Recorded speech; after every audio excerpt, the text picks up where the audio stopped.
Hallo und herzlich willkommen zu einem neuen Video von mir. Heute haben wir wieder ein etwas größeres Projekt, einen super einfachen Pullover und auch Anfänger können sich daran wagen. Es ist wirklich nicht so schwer. Ich habe eine Wolle benutzt mit einer Stärke von 4 Millimeter, einer Lauflänge von 295 Metern und einer Nadel 4 Millimeter und ich habe 3 Knäule gebraucht. Solltest du den Pullover kleiner oder größer machen, kann ich dir natürlich nicht genau sagen, wie viel Wolle du brauchst, aber ich würde sagen, wir fangen jetzt mal an. Wir beginnen mit dem Körper vom Pullover, also die Ärmel dann später. Und wir beginnen mit den Bündchen. Dafür schlägst du erst einmal 12 Luftmaschen an, plus einer extra Luftmasche, also insgesamt 13 Luftmaschen. Du kannst das hier natürlich auch schon größer oder kleiner machen mit dem Bündchen. Das kannst du selbst entscheiden, das ändert später nichts an den Reihen. Dann stichst du in die zweite Luftmasche von der Nadel aus ein und häkelst in jede Luftmasche eine feste Masche.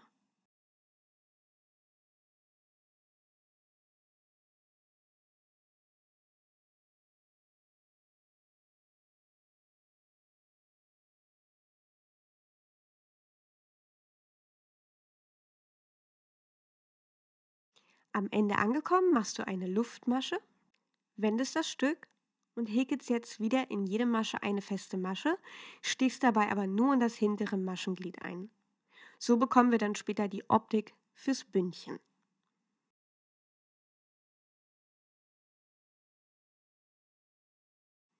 Und jetzt kommt es darauf an, wie breit du deinen Pullover haben möchtest. Das wiederholst du nämlich genau so oft, wie du deinen Pullover breit haben möchtest. Und ich habe eine Größe XS und habe insgesamt 60 Reihen gehäkelt.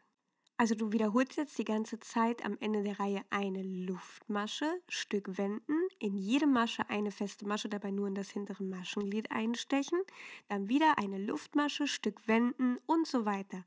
60 Reihen lang. Die Breite des Pullovers sollte ungefähr die Hälfte deines Körpers haben. Ich zeige es hier einmal. Es sei denn, du möchtest, dass das Ganze eben ein bisschen lockerer sitzt, dann kannst du es natürlich auch breiter machen. Wie gesagt, das ist ganz dir überlassen. Und deswegen wiederholst du das jetzt einfach so oft, wie du die Hälfte deines Körpers haben möchtest. Du musst nur darauf achten, dass die Zahl der Reihen durch 2 teilbar ist. Wenn du dann die Breite deines Bündchens hast, häkeln wir oben weiter. Solltest du einen Farbwechsel machen wollen, zeige ich dir das hier auch noch schnell. Du stichst in die letzte Masche ein, holst dir den Faden, holst dir dann die andere Farbe, legst es hinten an und ziehst es so durch, als wäre es der Faden von davor. Dann machst du eine Luftmasche und häkelst jetzt, wie gesagt, oben weiter. Ich hoffe, du kannst hier gut erkennen, wo ich einsteche. Also hier in den nächsten Maschen, immer neben diesem, ja, etwas dickeren Knötchen und die Masche daneben. Ich zeige es nochmal näher. Da in das Löchlein einstechen, den großen Knoten ignorieren und daneben einstechen und dann direkt daneben einstechen. Du solltest am Ende halt so viele Maschen haben, oben, wie du reingehäkelt hast. Am Ende angekommen machst du wieder eine Luftmasche, wendest das Stück und jetzt häkeln wir mit halben Stäbchen weiter. Das heißt, du machst einen Umschlag, stichst ein, holst dir den Faden und ziehst ihn durch alle Schlaufen. Nochmal, Umschlag, einstechen, Faden holen durch alle 3 Schlaufen. Und du häkelst jetzt nur noch in halben Stäbchen und das machst du so lange, wie du den Pullover lang haben möchtest. Das heißt, bei mir sind es 40 Reihen, die ich jetzt noch häkel. Und du kannst für dich selber entscheiden, wie lange du den Pullover machen möchtest. Am Ende angekommen machst du immer eine Luftmasche, wendest das Stück und beginnst die nächste Reihe. Ich schreibe dir übrigens nochmal alle Daten für meinen Pullover in den ersten Kommentar und hefte ihn an. Wenn du dann die Länge erreicht hast, die du haben möchtest, dann häkelst du jetzt die Schultern. Du machst also eine Luftmasche, wendest das Stück und in meinem Fall häkel ich jetzt 18 halbe Stäbchen. Umso breiter du die Schulter haben möchtest, desto mehr Maschen machst du und umso weniger breit du es haben möchtest, desto weniger Maschen machst du.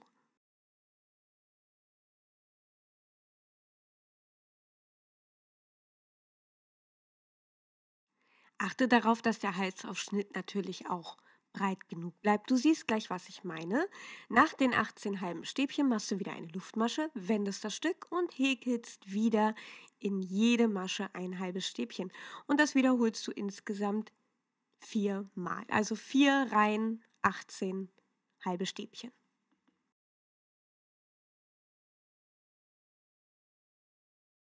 Wenn du das hast, ziehst du den Faden nochmal durch die Schlaufe, lässt ein gutes Stück hängen zum Zusammennähen, schneidest den Faden ab und ziehst ihn komplett durch.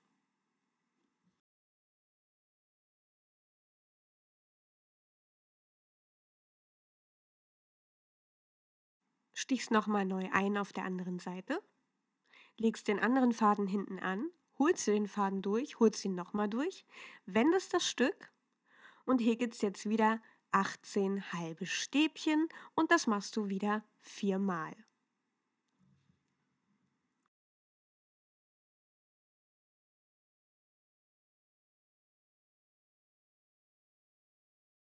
So sollte das dann aussehen. Du siehst also schon hier den Kragen und je nachdem, wie groß du den haben möchtest, musst du halt auch entscheiden, wie viele halbe Stäbchen du häkelst als Schulter. Und diesen Teil häkelst du jetzt natürlich für die andere Seite auch nochmal ganz genauso. Dann beginnen wir mit den Ärmeln und da beginnst du wieder genauso wie bei dem Körper mit dem Bündchen. Häkelst wieder 12 Luftmaschen plus eine extra Luftmasche.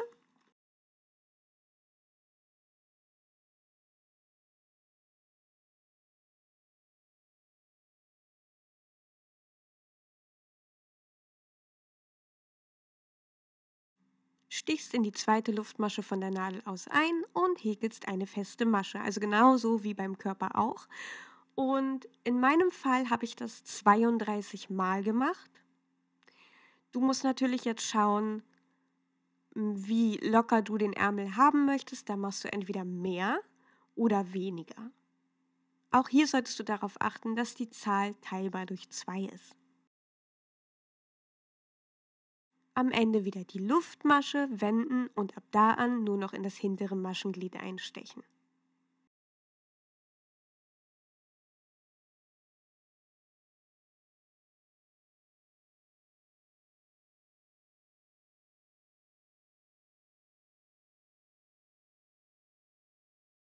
Wenn du dann die Breite hast, die du möchtest, kannst du entweder hier jetzt wieder den Farbwechsel machen oder du häkelst direkt weiter oben. Dann genauso wie beim Körper auch in diese 2 Löcher immer wieder einstechen und auch hier solltest du am Ende dieselbe Maschenanzahl haben, wie du reingehäkelt hast. Also in meinem Fall 32.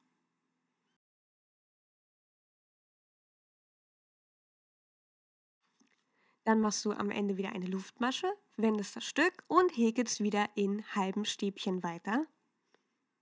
Also wieder Umschlag, einstechen, Faden holen durch alle 3 Schlaufen. Und dein Ärmel sieht natürlich etwas anders aus. Jetzt kommt eine Reihe mit Zunahmen. Du machst also eine Luftmasche, wendest das Stück und häkelst ein halbes Stäbchen in die erste Masche, 2 halbe Stäbchen in die zweite Masche, dann häkelst du halbe Stäbchen bis zur vorletzten Masche, häkelst in die vorletzte Masche 2 halbe Stäbchen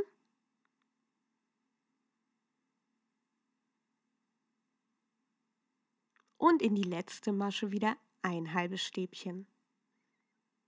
Dann machst du wieder eine Luftmasche, wendest das Stück und häkelst jetzt 6 Reihen in jede Masche ein halbes Stäbchen.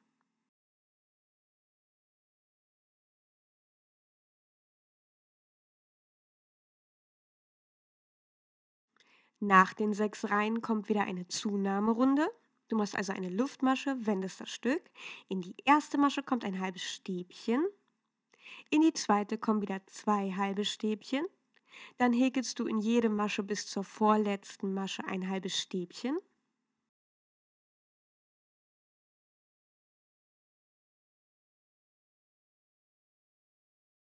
Und verdoppelst wieder die vorletzte Masche also 2 halbe Stäbchen in diese Masche.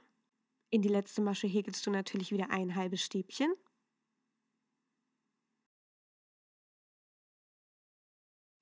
Eine Luftmasche, wendest das Stück, häkelst jetzt in jede Masche ein halbes Stäbchen, also eine normale Reihe.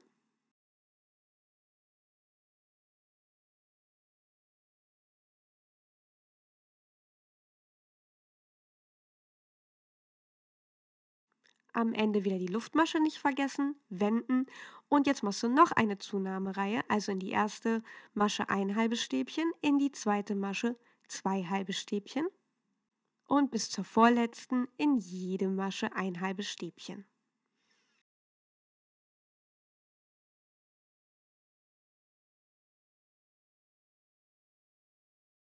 In die vorletzte wieder 2 halbe Stäbchen und in die letzte ein halbes Stäbchen. Luftmasche wenden und jetzt häkelst du wieder 6 Reihen lang in jede Masche ein halbes Stäbchen.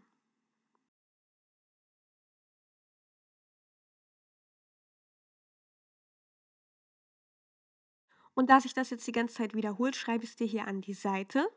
Bei mir ist es so, dass ich das wiederhole, bis ich 50 Maschen insgesamt habe. Und dann häkel ich nochmal 12 Reihen. Wenn du es breiter haben möchtest, dann brauchst du mehr Zunahmen. Wenn du es schmaler haben willst, natürlich weniger Zunahmerunden.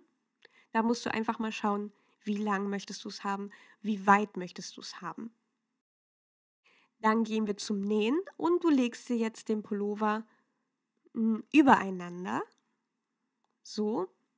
Die Seite, die du sehen kannst, ist auch die Seite, die du außen tragen wirst. Also schau, dass du die Fäden dann später innen vernähst. Das zeige ich dir dann nochmal.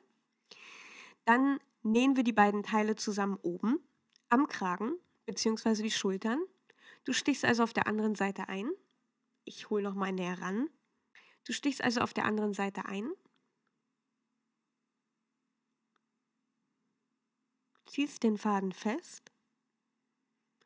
Und jetzt nimmst du nur noch die beiden Maschenglieder, die aufeinander zeigen. Ich bin hier ein bisschen aus dem Fokus, aber der ist gleich wieder da. Du nimmst auf jeden Fall immer die 2 Maschenglieder, die zueinander zeigen. Und machst dann einfach den Schlingstich.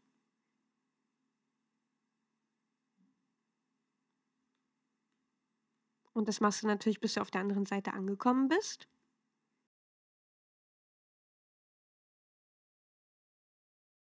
Und wenn du das hast, dann machst du ein kleines Knötchen, wenn du möchtest. Du kannst es auch anders machen. Du musst es nicht ganz genau so machen wie ich.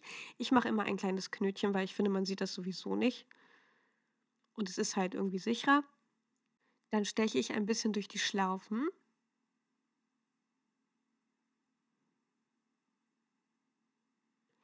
Und dann steche ich den Faden nach innen, also die Seite, die wir später nicht sehen werden. Und vernähe den Faden dort nochmal ein bisschen. Ehrlich gesagt, ich habe keine Ahnung, ob ich das richtig mache, aber bei mir ist noch nichts auseinandergefallen, auch nicht in der Waschmaschine. Mache halt nochmal einen Knoten und dann gehe ich da innen auch nochmal durch ein paar Schlaufen, hin und zurück und dann schneide ich den Faden einfach ab.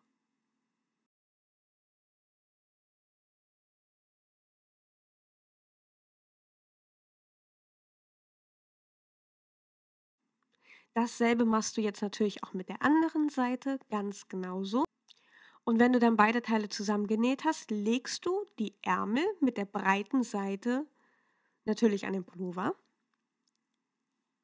Ich habe hier ganz wenig Platz in meinem Zimmer, deswegen ist es total schwer zu zeigen. Aber ich hoffe, du kannst erkennen, was ich meine. Du hast da halt den Kragen und hast somit auch eine gute Mitte vom Pullover. Und du legst es jetzt so hin, dass du auf beiden Seiten circa dieselbe Maschenanzahl hast vom Ärmel. So dass du halt die Mitte vom Ärmel hast. Ich glaube, so kann man es ganz gut erkennen. Und dann nähen wir das Ganze ebenfalls mit dem Schlingstich fest. Du stichst also einfach von der einen Seite zur anderen Seite ein. Versuch's einfach relativ gleichmäßig zu machen. Es sieht halt wirklich nicht schlimm aus, wenn es nicht super gerade ist. Das sieht man einfach bei dem Muster nicht so genau. Und ja, einfach nah beieinander die Stiche versuchen zu machen. Beim Ärmel hast du ja zum Glück die Maschen als Orientierungspunkt. Du häkelst also nähst immer eine Masche weiter. Auf der anderen Seite sind es leider nur die Randmaschen, deswegen ist es für einige vielleicht schwierig, aber trau dich da wirklich einfach ran. Ich mache das hier auch nicht perfekt, aber ich finde, man kann den Pullover wirklich tragen so. Es sieht gewollt aus. Und das machst du jetzt natürlich bis zur anderen Seite. Wenn du dann beide Ärmel so angenäht hast, dann legst du den Pullover zusammen, also beide Seiten aufeinander, wieder die Seite, die du tatsächlich außen trägst, nicht innen, sondern außen. Und dann nähen wir nämlich die Ärmel zusammen. Also selber Stich. Und hier gilt genau das Gleiche. Versuch es einfach für dich so einfach wie möglich zu machen. Die Stiche nah beieinander, relativ gleichmäßig und einfach nur den Schlingenstich. Also einstechen, Faden festziehen, ein bisschen zur Seite gehen, einstechen, Faden festziehen.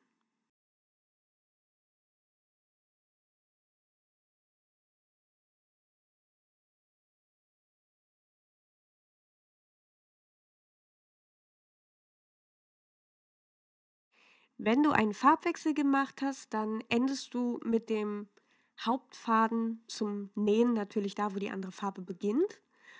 Und bei dem Bündchen machst du es eigentlich genauso wie vorher auch. Du nimmst die beiden Maschenglieder, die zueinander zeigen, und ebenfalls wieder den Schlingstich. Also immer die beiden Maschenglieder, die du da in der Mitte siehst, einstechen, festziehen, eine Masche weiter, einstechen, festziehen. Du vernähst die Fäden genauso wie vorher auch. Du stichst es dann irgendwann in ein und gehst ein bisschen durch die Maschen. Wie gesagt, wenn du möchtest, kannst du auch einen Knoten machen. Mach es so, wie du es für am sichersten hältst. Das gleiche machst du jetzt natürlich auch mit dem Körper, den nähst du genauso zusammen. Du hast da also wieder deinen Faden, du kannst auch einen neuen Faden ansetzen, wenn du keinen hast auf dieser Seite und machst wieder mit dem Schlingstich dasselbe wie bei den Ärmeln auch. Und damit sollte dein Pullover auch fertig sein und ich hoffe, die Anleitung hat dir gefallen und geholfen. Falls du auch hier wieder noch irgendwas zu sagen hast, was ich das nächste Mal besser machen kann, schreib es auf jeden Fall in die Kommentare. Ich arbeite jetzt schon wieder an dem nächsten größeren Projekt und ich freue mich, dass ein paar von euch die größeren Projekte auch schön finden. Es ist mal eine gute Abwechslung zu den kleinen Häkelfiguren und wir hören uns dann im nächsten Video wieder und bis dahin bleib gesund. Bis zum nächsten Mal. Tschüss!